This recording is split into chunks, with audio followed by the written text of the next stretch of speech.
আলহামদুলিল্লাহ,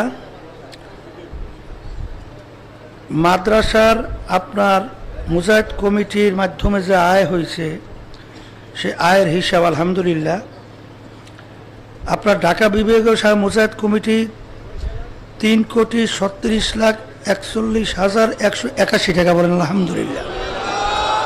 বরিশাল বিভাগ 1,12,25,321 টাকা আলহামদুলিল্লাহ। চট্টগ্রাম বিভাগ এত হাঁটাহাঁটি করলে হয় কেমনে? এত হাঁটাহাঁটি করা যাবে না।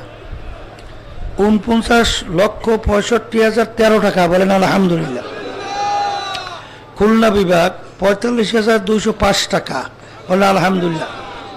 রাজশাহী বিভাগ আলহামদুলিল্লাহ তাই গত অগ্রহায়ণ হতে 53,69,993 টাকা বেশি হয়েছে বলে আলহামদুলিল্লাহ। তাই আলহামদুলিল্লাহ বরকত হয়েছে, মাশাআল্লাহ। আল্লাহ বরকত দান করুক।